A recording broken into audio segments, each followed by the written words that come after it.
Nous avons lancé cette année, donc au début de l'année 2020, donc une importante initiative qui consiste à explorer les relations possibles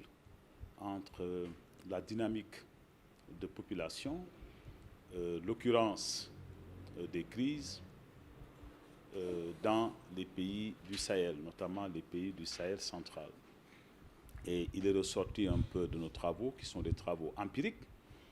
que nous avons menés en étroite collaboration avec plusieurs institutions de renommée. Je pense notamment au Peace Research Institute de Oslo,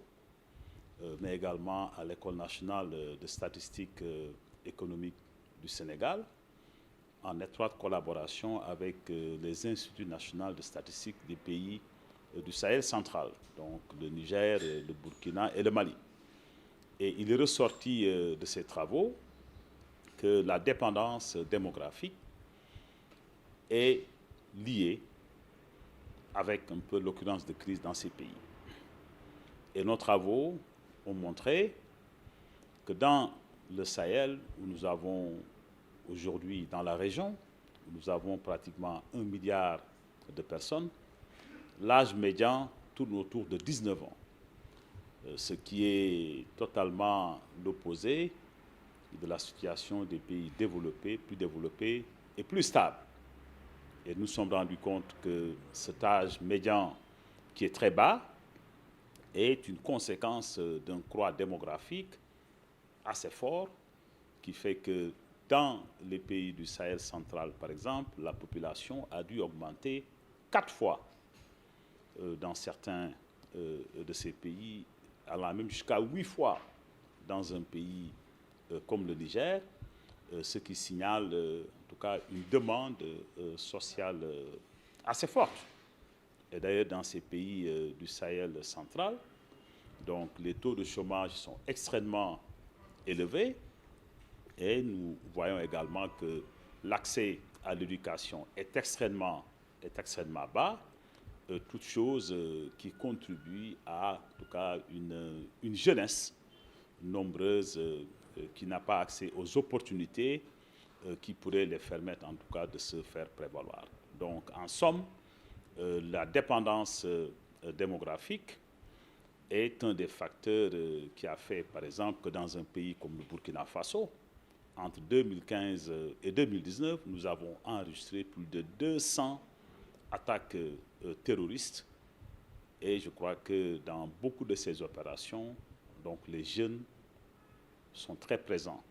Nous avons nos activités traditionnelles qui se poursuivent, donc notamment pour faire infléchir un peu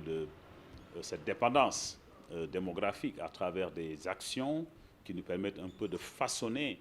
la dynamique de population, donc qui est tirée par le mariage des enfants, mais également l'accès donc à la planification familiale, mais également des actions, en tout cas de changement de comportement au niveau des jeunes qui pourraient, dans les périodes à venir, changer un peu la structure de la population. Maintenant, les travaux que nous sommes en train de finaliser vont également nous conduire à ce que nous appelons un peu le développement de policy briefs, qui sont un peu des conseils que nous allons donner aux pays de la région et à leurs partenaires, parce que c'est important que les partenaires fassent partie un peu de la réponse donc, à ces défis pour en tout cas mieux façonner un peu la configuration de la structure de la population dans les années qui viennent, qui constitue quand même une tâche extrêmement complexe, très délicate, mais qui est porteuse de beaucoup d'espoir si nous voulons vraiment installer la paix et la sécurité dans ces pays. Ouais, le symposium, c'est une opportunité que nous voulons créer pour faire venir autour de la table toutes les personnes intéressés à ces questions de démographie, paix et sécurité, mais également tous les partenaires qui pourraient, en tout cas, travailler donc, avec les pays du Sahel et même d'autres pays qui pourraient rapidement rentrer dans une situation comme celle que nous connaissons dans le Sahel central, à réfléchir ensemble, à regarder un peu l'approche qui a été développé, interpréter ces données intéressantes, qui d'ailleurs, j'ai oublié de le dire, sont des données empiriques. Il ne s'agit pas vraiment de philosophie ou de concepts vagues. Il s'agit vraiment de l'utilisation des données, des évidences, des faits, de développer des approches statistiques et mathématiques pour interpréter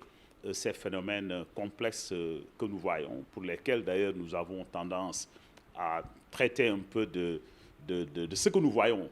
mais pas des faits qui sont derrière ces mouvements importants, et ensemble finaliser en tout cas ces conseils, ces idées qui pourraient aider en tout cas à ramener un peu la paix et la stabilité dans cette partie du monde. Vous savez par exemple que la crise du Mali donc, date de pratiquement un demi-siècle et que nous continuons à faire ce que nous avons fait, ça fait 20, 30, 40 ans, et ce qui fait que la situation, il faut l'accepter, n'évolue pas, en tout cas dans le sens que nous souhaitons, et certainement les travaux que nous sommes en train de finaliser permettront en tout cas d'identifier de nouvelles pistes qui pourraient aider les Maliens, les Burkinabés, les Nigériens et les autres à trouver en tout cas des voies, des moyens de mettre en place des mesures peut-être un peu plus efficaces.